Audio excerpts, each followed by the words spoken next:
So today, we're going to talk about one of the most widely loved film directors ever, Stanley Kubrick. Oh man, I thought it was going to be George Lucas. And we're going to discuss if our current day greatest director will have a possibly better legacy than Stanley Kubrick had. And that will be Some stiff opposition. Because he's dead, get it? Steven Spielberg. So we're comparing Steven Spielberg versus Stanley Kubrick. So it's kind of an interesting comparison. If you go to film school, you probably love Stanley Kubrick. You're probably a huge fan, and you've been told, probably instructed, that to you're a really like pretentious him. dink. Yeah, to put it lightly. So the question is, if, I don't want this to come off too morbid or anything, but if Steven Spielberg were to pass away in the near future, Clock's ticking, buddy. Wrap it up. would his legacy be, maybe 10, 15 years after, would his legacy be considered better than Stanley Kubrick? Fuck yeah, it would be. So, to properly think about it, first we need to consider what are the major, highly successful films for these two. So Stanley Kubrick has what? Well, with Stanley Kubrick, you're looking at Clockwork Orange. You're looking at Full Metal Jacket, Doctor Strangelove. Doesn't sound like it'd be a good movie. Yeah. And obviously you got the, I don't know. 2001: A Space Odyssey. Yes, that's his it. big sci-fi epic. And The Shining. That for right horror. there was me on air dropping the ball.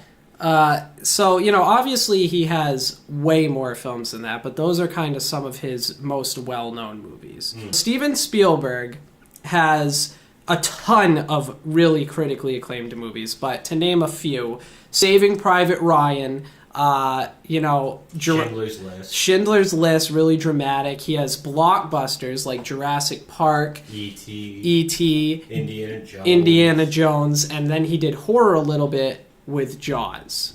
So Steven, I like how you say a little bit, and I get it. It's only one movie, but it's probably one of the most impactful horror movies in the last 40 years. Yeah, and it was a very unique concept at the time. And it was what was so cool about Jaws. So let's take a look at their two horror movies, their two mainstream horror movies. You have Jaws for Spielberg and The Shining for Kubrick.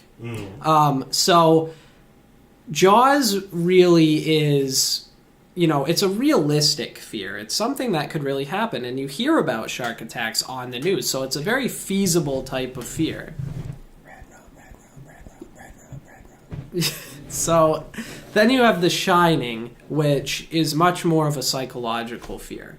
It's a family, they have to babysit the hotel, and, shit starts going crazy. He starts to have these weird mental breaks, hallucinations come, you start seeing these ghosts, and it's just kind of a mind, like a whole trip, How's it going, Lloyd? So they both do horror very well, but in very different styles. And then Spielberg really seems like he likes to stick with the more truer-to-life type of films, because Saving Private Ryan and Schindler's List are two very, very powerful and realistic historical films. One of the biggest spaces that I also think that Spielberg takes the advantage over Kubrick is both of them have done movies where there's a very serious plot line, where you got, like you said, Schindler's List and Saving Private Ryan, and then on the other side with Kubrick you've got Paths to Glory, or I think it's Paths to Glory, and you got Doctor Strangelove, and you've got Full Metal Jacket, which are all basically anti-war movies displaying a very biased view, as opposed to Spielberg's movies, which show also very serious moments and perspectives of time, but without being biased. Yeah, I don't know if I would go so far as to call it biased. I would say there's definitely a message that is meant to be passed. I wouldn't really say it's like a Michael Moore style type of bias where he makes a whole, movie about how the government is evil. When you think about it, I was actually thinking about this. He kind of, in some of his movies, Kubrick is kind of like Michael Moore, except artistic and talented. Yeah. To put it simply, but really, you do bring up a good point.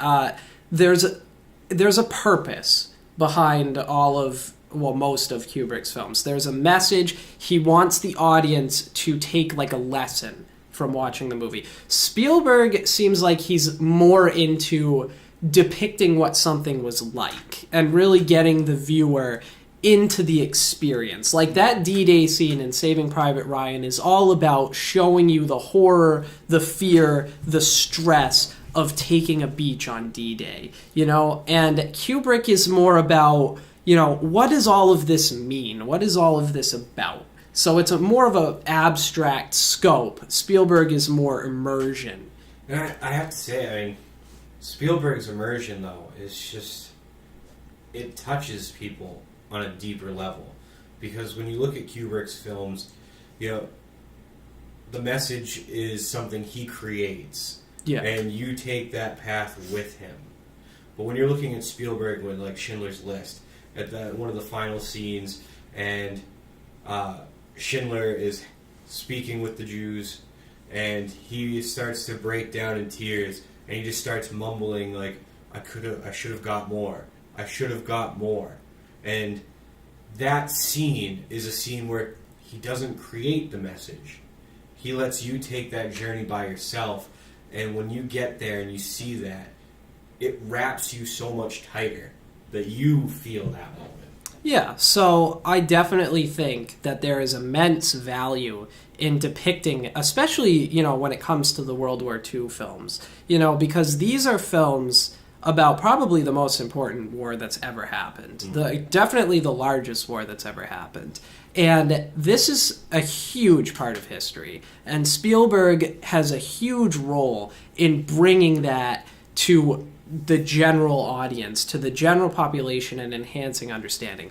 Now, what is the value with Kubrick? When you have films like Full Metal Jacket and A Clockwork Orange, what is the value of these films? Because they're certainly going much farther into the psyche of the characters. And there is a message about how these circumstances are affecting these characters. Is the value of that similar to the value of Spielberg's depiction? I would say I'm still going to go with Spielberg on this. Kubrick had a very good idea of where he wanted to go, but as much as people go crazy over his stuff, I would say his work is really subject to inconsistency. When you watch these movies like Full Metal Jacket, for example, you watch a movie that goes from almost a satire approach of comedy while trying to accurately depict some circumstances of boot camp and being shuffled off to war, some against their will, to a very awkward time in society. Yeah. To then just taking a sudden drastic turn with no real sense of transition. You end up in a battle in the middle of Vietnam in a little Hamlet city style urban environment, and then they just kind of walk off. You're looking at Kubrick, a lot of his movies weren't necessarily huge successes right out the gate, but a large majority of them have become, at the very least, cult classics. But when you look at Spielberg's much broader, albeit, approach to filmmaking, you see a lot more movies which are some being blockbusters, some being more of a